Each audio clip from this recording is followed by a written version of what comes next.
দক্ষিণ এশিয়ার রাজনীতির মঞ্চে এক বছর আগের একটি ঘটনা আজও প্রতিধ্বনিত হচ্ছে। অধিকৃত কাশ্মীরের পেহেলগামের সেই মর্মান্তিক হামলার পর ভারত চেয়েছিল বিশ্বকে দেখাতে তারা সন্ত্রাসী বিরোধী লড়াইয়ের সবচেয়ে বড় শক্তি। একই সঙ্গে পাকিস্তানকে আন্তর্জাতিকভাবে কোণঠাসা করার এক কৌশলও ছিল এর পেছনে। কিন্তু সময়ের চাকা ঘুরে এখন যেন দৃশ্যপট উল্টো। যে কূটনৈতিক খেলায় ভারত জিততে চেয়েছিল সেখানে বাস্তবতা অন্য গল্প বলছে। বরং প্রশ্ন উঠছে, ভারতের সেই আধিপত্যের স্বপ্ন কি ধীরে ধীরে ভেঙে পড়ছে? বাস্তবতার মাটিতে দাঁড়িয়ে দেখা যাচ্ছে ভারতের প্রত্যাশাগুলো পূরণ হয়নি।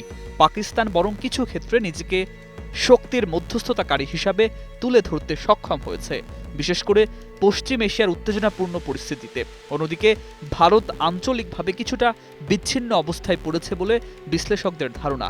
সন্ত্রাসবাদের অভিযোগ তুলে যে কৌশলগত সুবিধা নিতে চেয়েছিল নয়াদিল্লি, তা আন্তর্জাতিক মহলে তেমন গ্রহণযোগ্যতা পায়নি। বরং বিভিন্ন মহলে ভারতের ভূমিকা নিয়েই প্রশ্ন উঠতে শুরু করেছে, যা তাদের কূটনৈতিক অবস্থানকে আরও জটিল করে তুলেছে। এদিকে দেশের ভেতরেও এক ধরনের দ্বৈত বাস্তবতা তৈরি হয়েছে। রাজনৈতিক বক্তব্যে শক্তি ও সাফল্যের গল্প শোনা গেলেও বাস্তবে অর্থনীতি ও জ্বালানি নির্ভরতা নিয়ে উদ্বেগ বাড়ছে। বিদেশি জ্বালানির উপর অতিরিক্ত নির্ভরতা, সম্ভাব্য মূল্যস্ফীতি এবং বৈশ্বিক অস্থিরতার প্রভাব সব মিলিয়ে সাধারণ মানুষের জীবনে চাপ বাড়ার আশঙ্কা তৈরি হয়েছে। কিন্তু এসব কঠিন বাস্তবতার চেয়ে রাজনৈতিক প্রচারণা ও আবেগ নির্ভর বক্তব্যই যেন বেশি জায়গা দখল করে নিচ্ছে।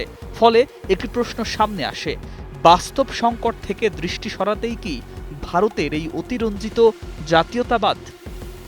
গণমাধ্যম ও মত প্রকাশের ক্ষেত্রেও পরিবর্তনের ইঙ্গিত মিলছে। নতুন ডিজিটাল নীতিমালা এবং নিয়ন্ত্রণের অভিযোগে স্বাধীন কণ্ঠগুলো চাপে পড়ছে বলে মানবাধিকার সংগঠনগুলো বলছে। এতে তথ্যপ্রবাহ সীমিত হওয়ার আশঙ্কা তৈরি হয়েছে, যা গণতান্ত্রিক কাঠামোর জন্য উদ্বেগজনক। একই সময়ে বিনোদন ও জনপ্রিয় সংস্কৃতি মানুষের মনোযোগ অন্যদিকে সরিয়ে নিচ্ছে, যেখানে বাস্তব রাজনীতি ও পররাষ্ট্রনীতির জটিলতা অনেকটাই আড়ালে চলে যাচ্ছে। এই প্রবণতা দীর্ঘমেয়াদে জনমত গঠনে কী প্রভাব ফেলবে সেটিও এখন আলোচনার বিষয়। সব মিলিয়ে পরিস্থিতি এমন এক মোড়ে দাঁড়িয়ে যেখানে ভারতের সামনে চ্যালেঞ্জগুলো ক্রমে স্পষ্ট হচ্ছে। পেহেলগাম ইস্যু থেকে শুরু করে আঞ্চলিক কূটনীতি, সব ক্ষেত্রেই প্রত্যাশা ও বাস্তবতার মধ্যে ফারাক বেড়েছে।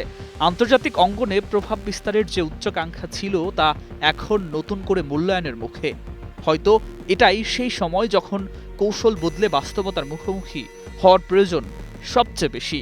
কারণ আধিপত্যের স্বপ্ন তখনই টিকে থাকে যখন তা বাস্তবতার ভিত্তিতে দাঁড়িয়ে থাকে, কল্পনার উপর নয়। নিউজ ডেস্ক, একুশে টেলিভিশন।